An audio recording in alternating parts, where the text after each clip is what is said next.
Hello everyone, this is Dr. Mihir Shah once again with another video. In this video we are going to solve November 2024 University question paper under the subject Logistic and Supply Chain Management. Again a very important video for all the TYBMS Sem 5 student. So in this video typically whatever practical problem sum had appeared, namely two problem sums under the subject Logistic and Supply Chain Management, both those sums have been solved in this particular video. So let us see what were the various sums that were asked in this particular video and how to solve them in the most simplest manner.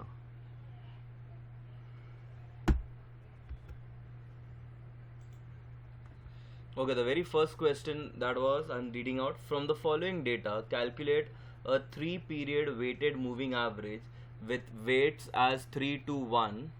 The largest weight is assigned to the most recent period and current demand value. Also forecast the demand for the 9th month. Okay, so that is what they had given you, and then they have given, if you look carefully, they have given you period, they have given you months as 1, 2, 3, 4, 5, 6, 7, 8, 9 months, and demand in units are 150, 160, 180, 190, 140, 120, 170, 175 and a question mark. That's the 9-month demand which they are asking us to forecast. Okay, so when such kind of sums are given, the columns that you require, so you need basically 4 columns. Okay, number 1 will be the period which is given from the question, second one will be the demand, third will be moving 3 months total or 3 months moving total, and then lastly 3 years or 3 months weighted moving average. Okay, so 4 columns are required. So number 1, I'll have period. In period we have written 1, 2, 3, 4, 5, 6, 7, 8 and 9, all the 9 months. Next is demand in units, which is 150, 160, 180, 190, 140, 120, 170, 175 and a question mark. That is what we are going to find. Okay, now the third and the fourth column, third column will be 3 years total and fourth column will be 3 years moving average or 3 years weighted moving average. Okay, you all can even write 3 years weighted moving average. Okay, now remember, whenever 3 years, if 3 period they are giving you or 4 period or 2 period, whatever period they are giving you, those many months will be nullified. So since it is a 3 period weighted moving average, so the first 3 period will become nil. Same way, if the total 3 years total is nil, 3 year weighted moving average will also become nil. Okay, now we will start with the 4th year, but from the 4th year we have to first go and take the weighted average of the first 3 period. Okay, so now since it's in months, okay, so we'll talk about months. So, and it is given that the weights are 3 to 1. The largest weight is assigned to be the most recent one, the latest year, okay, will be the the weight, the highest weighted, then the next weighted, so it will go in reverse order. So for example, for the first year, for the first period, okay, which is in period number 4, because first 3 will be nil, because 3 years it is going to be nil. So next it will be 180, the first 3, 180 into the highest weight 3 plus 160 into 2 plus 150 into 1 divided by the total weight, which is 3 is to 2 is to 1, so 3 to 1. So 180 into 3 plus 160 into 2 plus 150 into 1 divided by 6, the amount that you should have got would have been 168.33.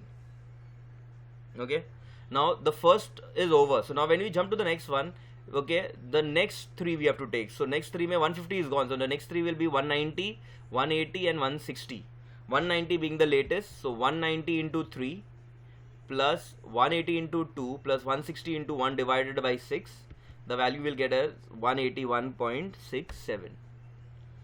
Similarly for the next, now we take the next 3, so it will start from 140, so 140 into 3 plus 190 into 2 plus 180 into 1 divided by 6, the value that we get is 163.33.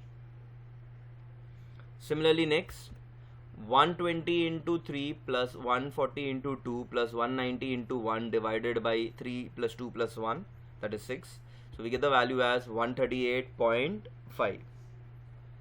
Next, 170 into 3 plus 120 into 2 plus 140 into 1 divided by 6, we get the value as 148.33. And the last 9th one that they are asking us to forecast, it will be 175 into 3 plus 1 70 into 2 plus 120 into 1 divided by 6. So it value comes to 164.17. This is how you all had to solve the sum based on 3 years weighted moving average. You all can go through it once.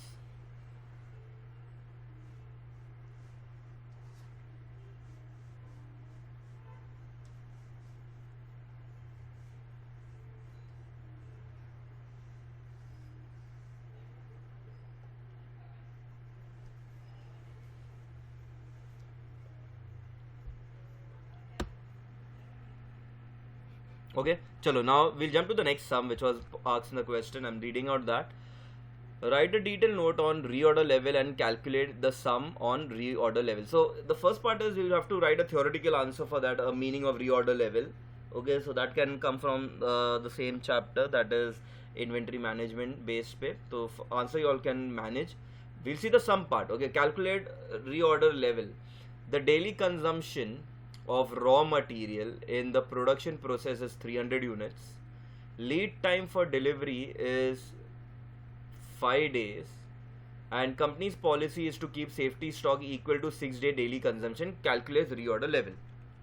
Very first thing, we note on what all things have been given. They are giving you daily consumption 300 units, lead time is 5 days, and safety lead time of safety stock time or lead time is 6 days. Calculate reorder level. Now in order to calculate reorder level, you need two things. Okay, first you need to find lead time consumption, the first formula. So let's note down the formula. Lead time consumption is equal to consumption rate into lead time. Very simple. Consumption rate was 300 units, lead time is 5 days, so 300 into 5, it comes to 1500 units. So lead time consumption we got is 1500 units. Next we need to find safety stock or safety lead time. The formula is consumption rate into lead, or safety lead time or safety stock time.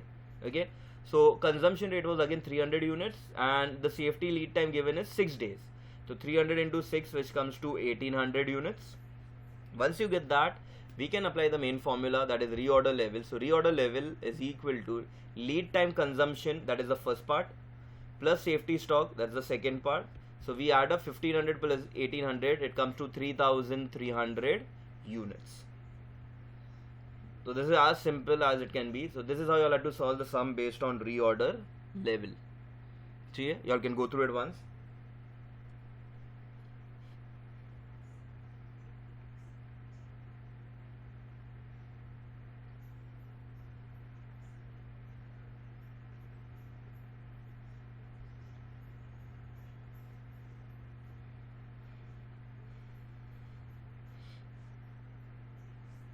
Okay, so these are the two practical sum which were asked in this particular paper.